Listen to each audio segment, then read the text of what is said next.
On Friday morning, the world of the Australian Jewish community changed forever. The confidence that this community had always known had vanished, replaced with a new reality of uncharted, dangerous waters where tolerance and security could no longer be guaranteed. That impact of seeing a holy place of worship burning in the very heart of Jewish Melbourne was like a stab into the very heart of the Jewish people. Because the synagogue represents much more than a house of worship. It is a sanctuary for reflection, for learning, and community gathering. For Jews, it is a cornerstone of identity and faith. But an attack on such a place is not only an assault on Jewish life, it's an assault on the core values that define Australia as a tolerant and inclusive society. Australia's relationship with its Jewish population has long been defined by warmth, mutual respect, and shared values since the early days of its formation. It has a long history with the Jewish people, often having played a pivotal role.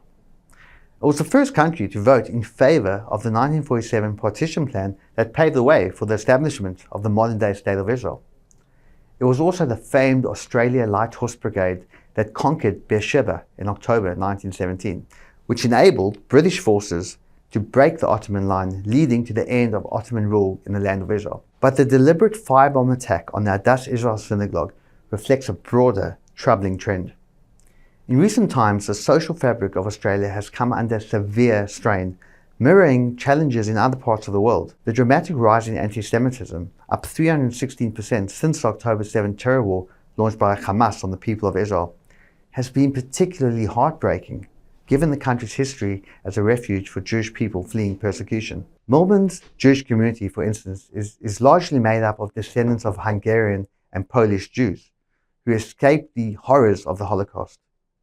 It has the largest population of Holocaust survivors per capita outside Israel. Many found safety in Australia, a land free from the deep-seated prejudices of Europe.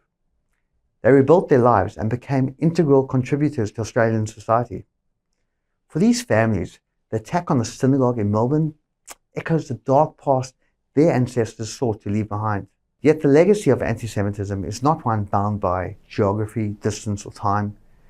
Its tentacles reach far beyond its origins in the Old World and are able to penetrate every fabric of society in every corner of the New World, including here in Australia. But political leadership has a responsibility too, and the failure of the government to act decisively against the growing wave of anti-Semitism has exposed the Jewish community to these acts of hostility.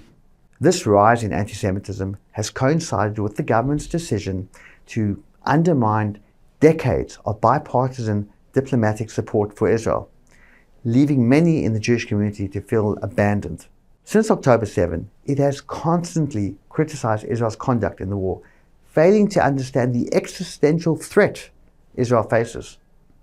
Just the other week, it supported a biased, one-sided resolution at the United Nations that demanded Israel unilaterally withdraw from every inch of territory the Palestinians want for their state, including all the holy places of Jerusalem. Yet the same resolution demanded nothing of the Palestinians. The government has also failed to crack down on the weekly anti-Israel protests that take place in our major cities, protests which are often violent and intimidating. The flames of anti-Semitism are burning in Australia, just like they are burning in Canada and in France and many places across the world. But to douse these flames requires a willpower and a strength and a moral clarity that this government has so far not shown. If Australia's leaders fail to act, it will not just be a single synagogue consumed by these flames, but the very fabric of Australian society itself.